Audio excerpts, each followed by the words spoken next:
Welcome back to the podcast. So, there's a moment that happens every now and again in a client session. And if you've been coaching for a while, you probably know exactly the one that I mean. Here's what it looks like.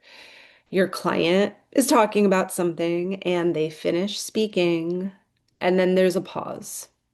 And suddenly, you don't know what to say next. Your mind kind of goes blank, or you just feel like you've come to the end of the road and you have no idea what's next or what to say next to the client. Or maybe your brain is going in five different directions, telling you lots of diverging or conflicting things that you should say or ask next.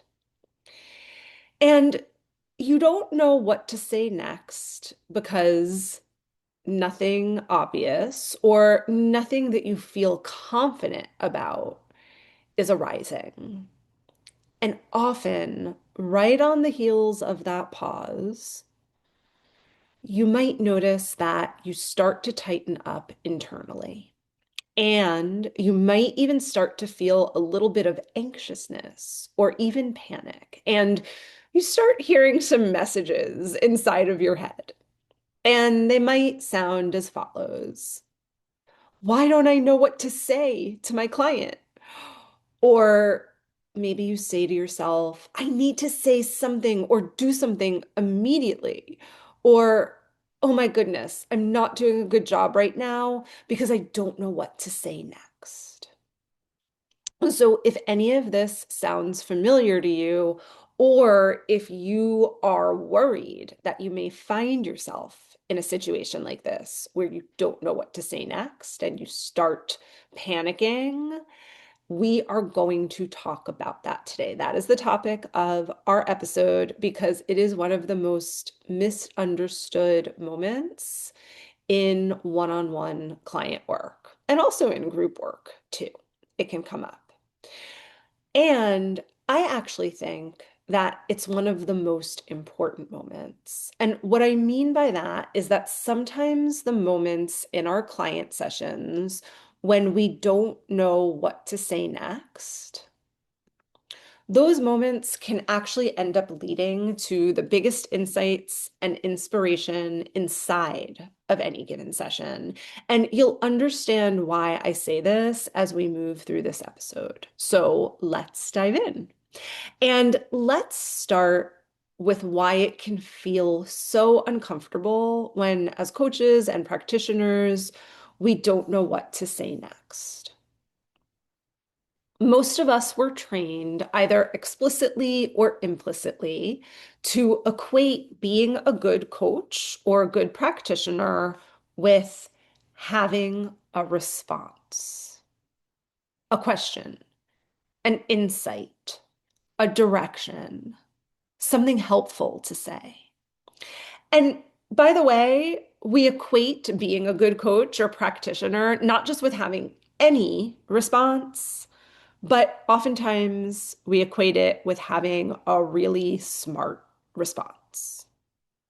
So when that smart response doesn't immediately come, when we feel like, oh, I don't have a home run here, the nervous system might interpret that as problem or even as a threat to survival. And it sounds so silly to talk about it, but it can feel so real for some practitioners when this is happening to them. It's like you're not sure what to say next in a session, and then all of a sudden, the not knowing what to say next, you make it mean everything. You make it mean that you suck as a practitioner, that you're not good at what you do, or that your client is going to be upset with you or disappointed in the work you do together, et cetera, et cetera, et cetera. We can make it mean way too much.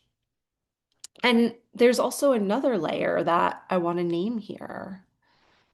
Sometimes we don't know what to say because we know that our client is stuck and we just don't know what else to say in the moment.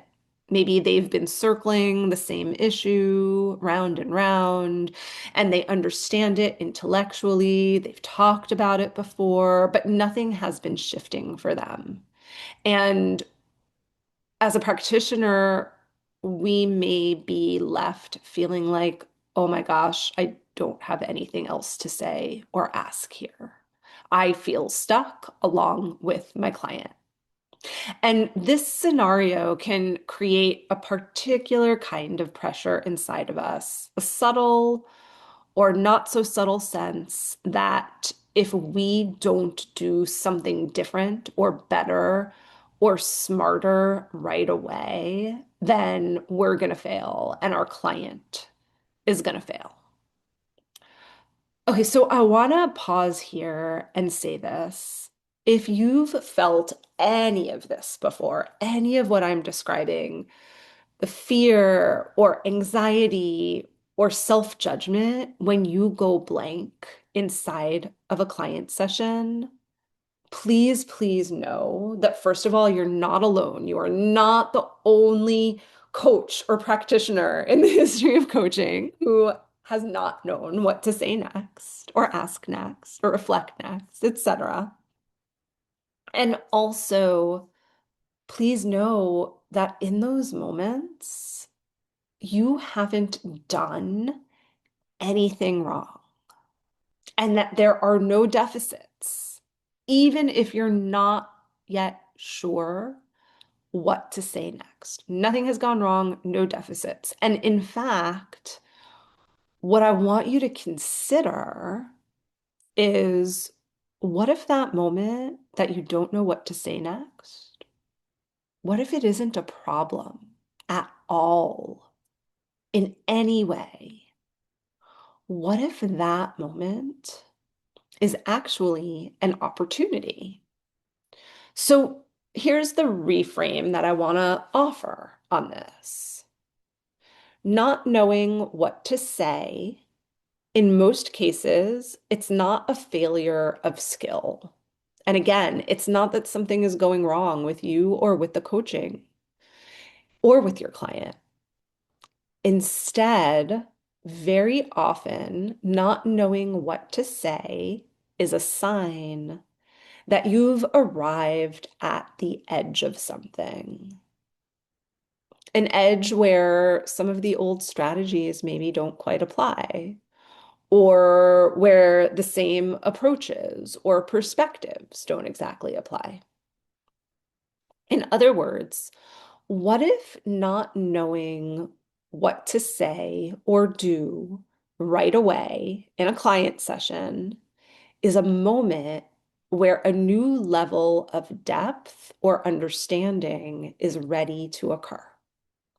And what if in that moment, your work as the coach, as the practitioner, isn't to quick grasp for what brilliant reflection to make, or what penetrating question to ask, or what next technique to use, but instead, maybe the first piece of work in those moments is for you to get more present. Present to your client, present to their situation, and present to yourself. And presence, it doesn't always come with words right away. In fact, presence pretty much always starts without words.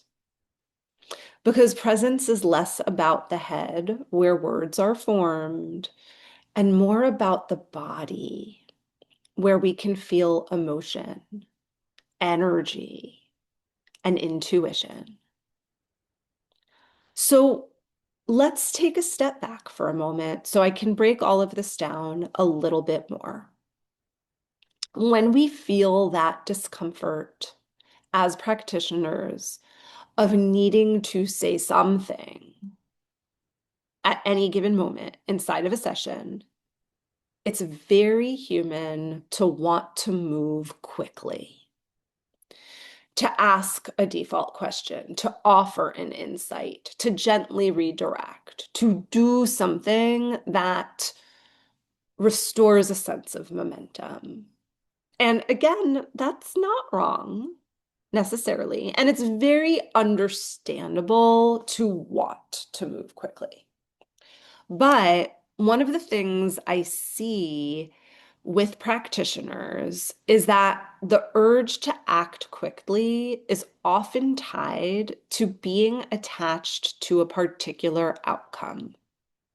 So, what I mean by that is if you, as the coach, want the session to flow in a very particular way, that's being attached to an outcome. Or if you, as the practitioner, want the client to have a big breakthrough, that's being attached to a particular outcome. Or if you, as the practitioner, want progress to be immediate and visible for your client, that's being attached to a particular outcome.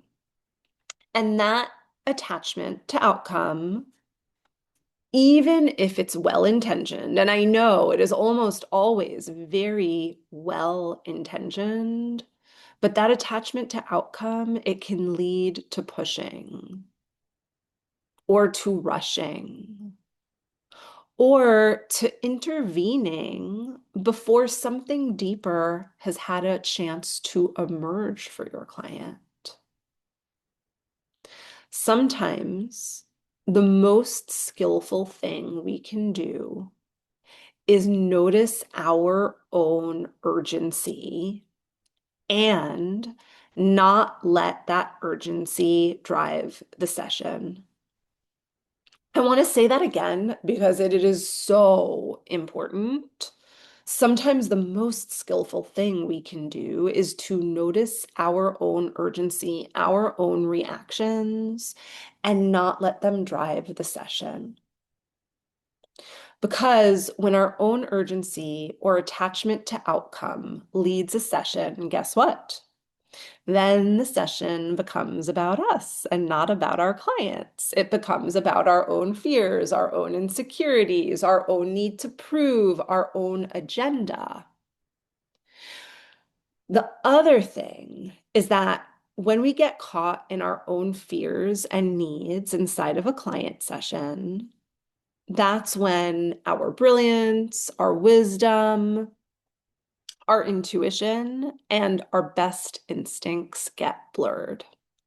Now, inside of the Sacred Depths Transformational Practitioner Training, we talk a lot about what I call mastering your energetics as a practitioner.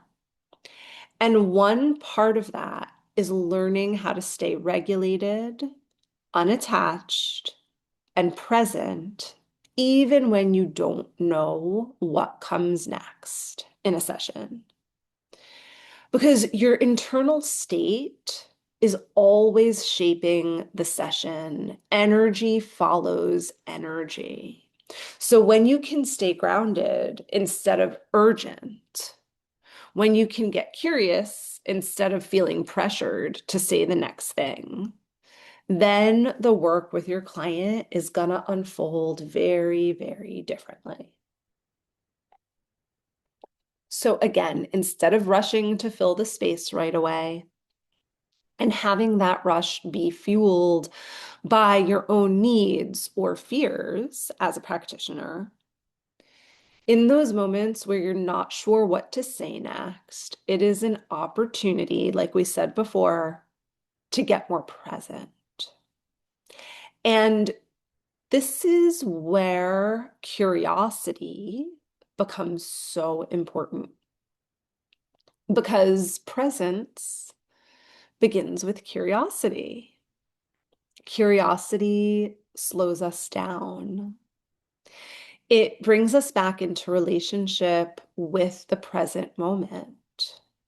It also brings us back into relationship with our clients and our deeper wisdom. Curiosity helps us stay with what is rather than worry about what we think should be happening.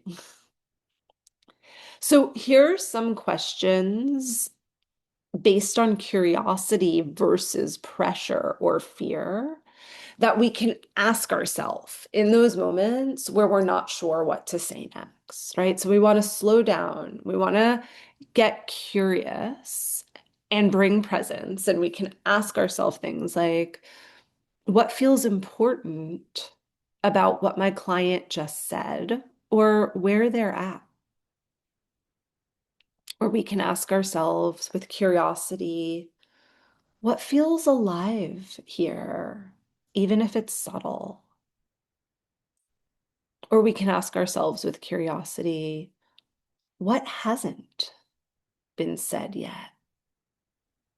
Or we can look even deeper inside ourselves. What's happening in me right now?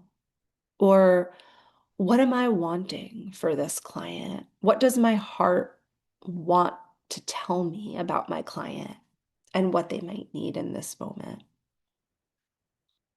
So curiosity, it doesn't demand answers to any of these questions or others, but it creates space. And we actually want to create space in sessions, whether we know what to say next or not. Now, a big piece of being able to get curious is releasing the belief that you need to know what comes next and that you need to have all of the answers as the coach or practitioners. Because if you believe that you need to have all of the answers or that you need to know all of the things, then guess what? There's no space for curiosity. If you believe that you need to have all of the answers or need to know all of the things, there's only space for you feeling like you need to prove yourself.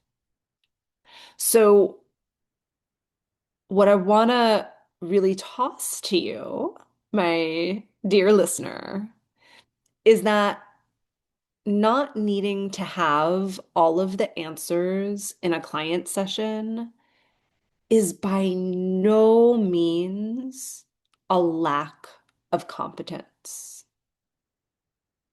And actually, when you don't need to have all of the answers, when you don't believe that you need to have all of the answers, it's actually a sign of confidence. I want to say that again because it's so important. It's one of the many energetics principles that we go deep into inside of Sacred Depths because this is so key to doing effective, transformative, and also to doing ethical coaching work. Not needing to have all of the answers is not a lack of competence. It's actually a sign of confidence. Confidence that you can stay present, like we spoke about before. Confidence that the process doesn't depend solely on you, but instead that you're in beautiful collaboration with your client. Confidence that something meaningful can emerge without you needing to force it inside of the session. I remember when I first started working with clients almost 25 years ago, I really believed down to my toes that I needed to be a smarty pants. I really believed when I first started that the only way that I could be legitimate as a practitioner, that the only way to show my clients and myself that I was a good coach and to show my clients that they had made the right decision by hiring me was for me to know exactly the right, brilliant thing to say in all moments. And for me to have all the answers and to always know exactly where I was going to lead my client next. This was not helpful for my client work at all, for all of the reasons we've been talking about. And it was also uber stressful for me, so much pressure. And it took big inner work over the years for me to really, really understand and embody that as someone's coach or as a group leader, I don't need to have all of the answers. And to go even further with that, it took me a while to really, really understand and embody that my client has way more answers for themselves than I have for them. And that there are some answers that neither me nor my client knows yet.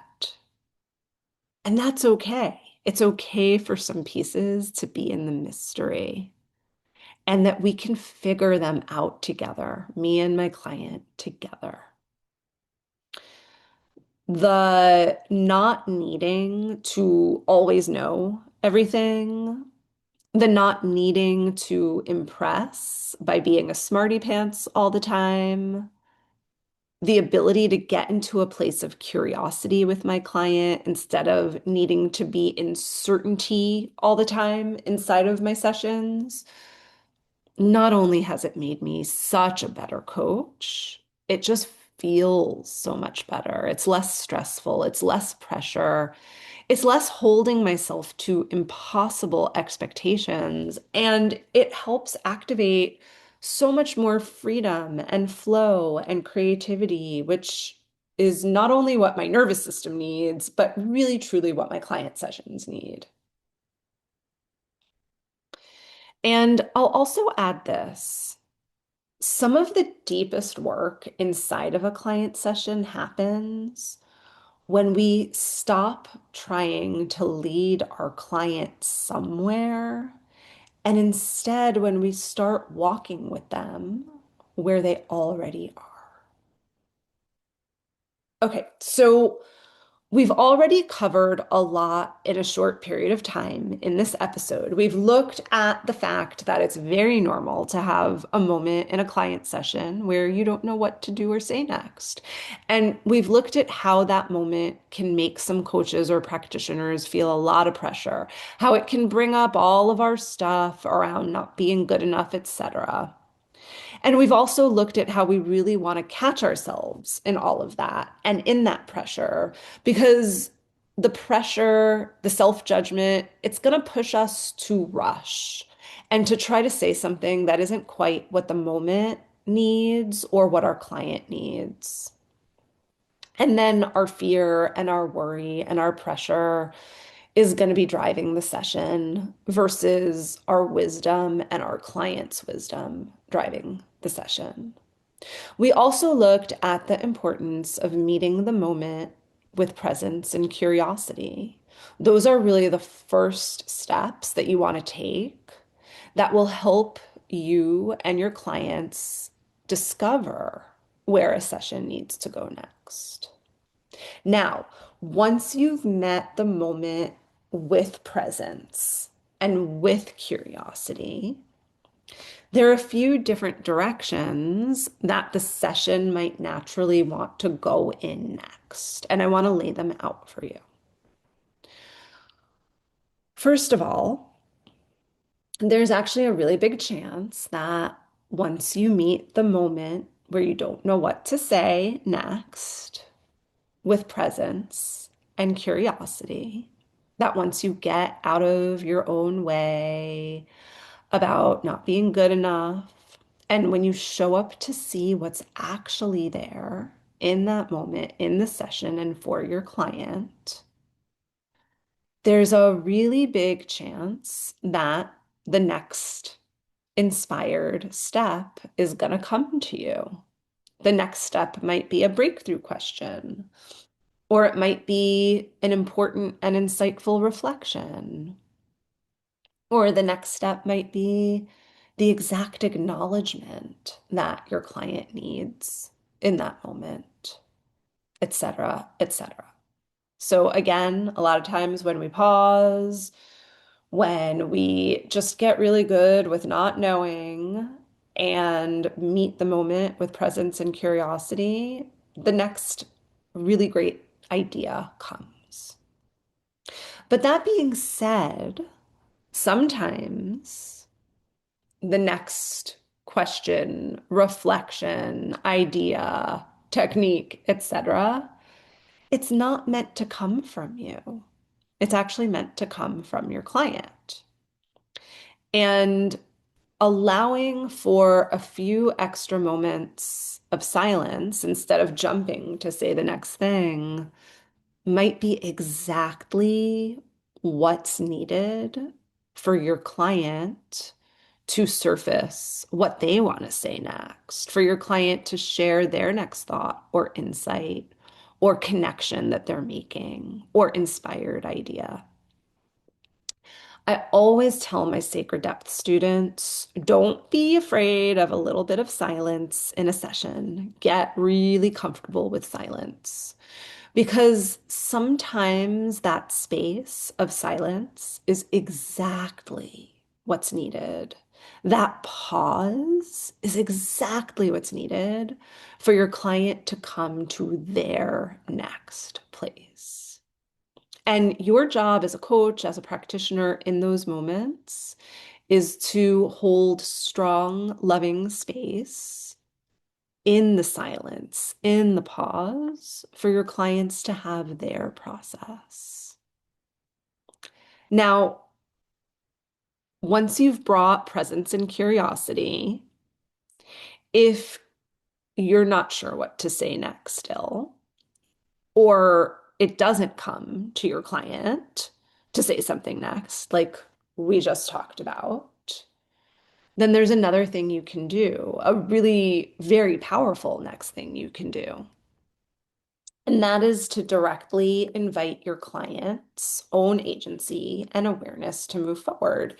And sometimes that can be as simple as just asking your client one of these questions. For example, to ask your client, what are you curious about here, about what you've just said? Or you can say this to a client. Take a moment and connect in with your heart. What feels important for you right now? Or here are some other ideas for bringing it back to your client's wisdom. You can ask a client, what are you feeling in your body right now? Or what's standing out to you about what you just shared? Or you could even ask your client something like this. If you were the coach in this session, what would you say or ask next? So none of these are throwaway questions. I promise you. They are invitations, and often they allow your client to access something that just wasn't available when you were trying to steer the conversation yourself or figure it out for your client, what's next on your own. And then finally, I'll share one other tip for those moments where you're not sure what to say next. Sometimes inside of a client session, I have an idea of what I want to say next or ask next, but I'm not 100% sure it's a winner. Or I might also have two different ideas at once, and I'm not sure which one to pick. So in either of those situations, I just ask my client, right? So it's okay to say, here's what I think I want to ask you next, and then share the question. But does that sound right to you? Or is there something else that sparks, right? Or I'll say, okay, I have two different ideas for how we can move forward in this session. We can move forward in this way, and I'll briefly share, pathway one, or we could move forward in this way. And I'll briefly share pathway two. And I'll say, which one of those feels right for you? Or does a third passageway show up for you as I share these? Right? So we can always, always ask our clients, collaborate with our clients. We don't need to have certainty. It is a partnership and a collaboration. And I hope that you can really see that so much of this, again, it's not about you needing to know. It's really about co-creating the session with your client. Those are the most powerful sessions when we can be partners and collaborators in the progress and in the forward movement. So I want to say this clearly as we start wrapping up here. These moments that we've been talking about on our episode today, the pauses, the not knowing, these moments are often one of the types of moments that can build the deepest trust and lead to so much. Our clients may not remember exactly what we said in those moments, but they remember how it felt to be with someone who didn't rush them, who didn't panic to the next thing, who didn't try to take control and fix things. They remember how it felt to be with someone who stayed present with them and curious with them and patient with them. These moments build trust and can lead to such important places, not because you always had the perfect response, but because you knew how to be with your client when things were tender or unclear. And take a moment and think about this for yourself, right? About the value of having coaches, practitioners, or even family members or friends who can be with you when things are messy and not quite clear, who can stay regulated even when it's not obvious what the next thing is or where things should be going or what the solution is, right? But even in that mystery, this other person believes in you and believes in your goals and believes that together you'll get to the next place in the right timing.